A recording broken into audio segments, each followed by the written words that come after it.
Իրանը ծնկի է եկել ու աղաչում է համաձայնություն կնքել, ասում է Դոնալդ Թրամփը։ Իրականություն թե Թրամփի երևակայություն, արդեն 3 օր է Միացյալ Նահանգների նախագահը հայտարարում է, ճիշտ մարդկանց միջոցով Իրանի հետ արդյունավետ շփումներ ենք անցկացնում, հիշեցնում, որ իր պնդմամբ 8 հակամարտություն է կարգավորել։ Մենք կարգավորել ենք 8 պատերազմ, մարդիկ մոռացել են այդ մասին, հաղթում ենք եւս մեկը։ Ոչ ոք նույնիսկ չի տեսել այն, ինչ մենք անում ենք Իրանի հետ Մերձավոր Արևելքում։ Իդեպ նրանք բանակցում են, նրանք գործարք կնքելու մեծ ցանկություն ունեն, պարզապես չեն բարձրաձայնում, քանի որ վախենում են, որ սեփական ժողովուրդը կսպանի իրենց։ Նրանք նաեւ վախենում են, որ մենք կսպանենք իրենց։ Ամերիկյան կողմը շարունակում է խիստ գաղտնի պահել իրանցի բանագնացների անունները։ Սպիտակ տան խոսնակին ուղված հարցին ի վերջո ում հետ է բանակցում Վաշինգտոնը եւ ինչու է Թրամփի վաճակազմը վստահում նրանց, Լևիթը խուսափել է պատասխանել։ Իրանի հետ բանակցություններից մանրամասներ չեմ կարող հաղորդել։ Ինչպես հասկանում եք, շատ զգայուն դիվանագիտական քննարկումներ են ընթանում։ Քերոլայն Լևիթը նաև նշել է, որ Իրանի դեմ պատերազմը կշարունակվի մոտ 4-ից 6 շաբաթ։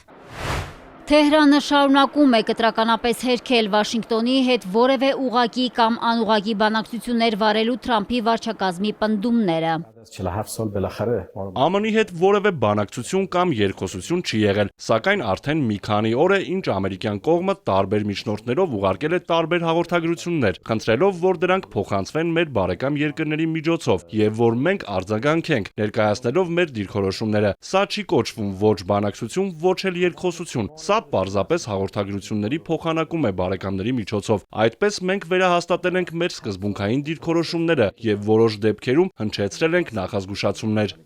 Արաղչիի պնդմամբ սա ոչ Ամերիկայի, ոչ էլ Իրանի պատերազմն է, Իսրայելն է դրդել Թրամփին։ Վաշինգտոնի հետ բանակցություններ վարելու պնդումները հերքել է նաև Պակիստանում Իրանի դեսպանը։ Իրանցի բանակցողի առեղծվածային հերոսին փորձում է գտնել միջազգային մամուլը։ Պոլիտիկոն գրում է, որ Թրամփի վարչակազմը որպես հավանական գործընկեր եւ նույնիսկ Իրանի ապագա ղեկավար դիտարկում է Իրանի խորհրդարանի նախագահին։ Իրանի փաստացի ամենածանրակշիռ պետական գործիչներից մեկը 64-ամյա Մոհամմադ Բաղեր Ղալիբաֆը բազմիցս սպառնացել է նահանգներին։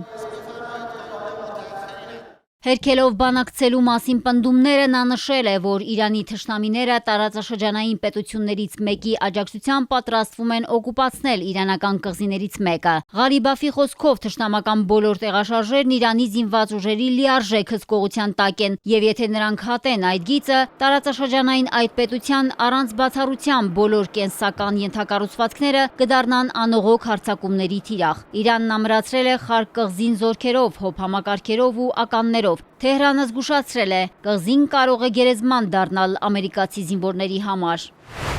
Արևմուտքը կարծում էր, որ Իրանը բլեֆ է անում Հորմուզի նեղուցը փակելու հարցում եւ իրագործելու բավականաչափ քաջություն չի ունենա։ Իրանը փակեց նեղուցը, ամերիկացիներն իրենց ուժերը մոբիլիզացրին, սակայն ամեն ինչ ձախողեցին, հայտարարել է Աբբաս Արաղչին։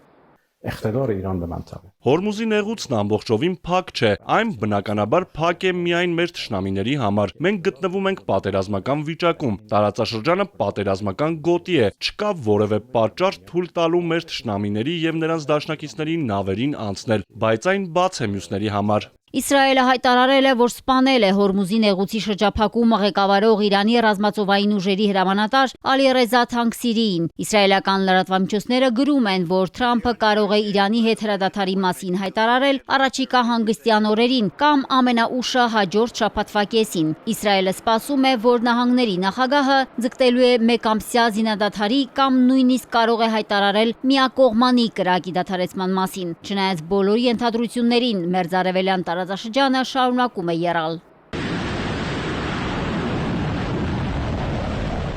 Իրանը նշանառության տակ է պահում Իսրայելը, իրանական հրթիռները հարվածել են Թել Ավիվին ու մյուս քաղաքներին, հզոր պայթյուններ են որոտացել, կան վիրավորներ։ Իրանը գրոհել է Բահրեյնում, Քուվեյթում եւ Սաուդյան Արաբիայում գտնվող Միացյալ Նահանգների ռազմաբազաները։ Պահապանների կորպուսը հայտնել է, որ հոբ համակարգի նոր հրթիռներով խոցել է ամերիկյան F-18 կործանիչ, որն ընկել է Հնդկական օվկիանոսը։ Ամերիկյան կողմն էլ պնդում է, որ հարվածել է Իրանում ավելի քան 10,000 ռազմական թիրախի, ոչ ոչնչացնելով Իրանի ամենամեծ ռազմածովային նավերի 92%-ը։ Միացյալ Նահանգների ուժերը պահպանում են օդային գերակայությունը Իրանի երկնքում։ Ամերիկա-իսրայելական օդուժը թիրախավորել է իրանական բնակավայրերը, գրոհել Իրանի հարավում Շիրազ քաղաքը։ Մայրաքաղաքի գրոհների հետևանքով ավերվել են բազմաթիվ շենքեր, կան վիրավորներ։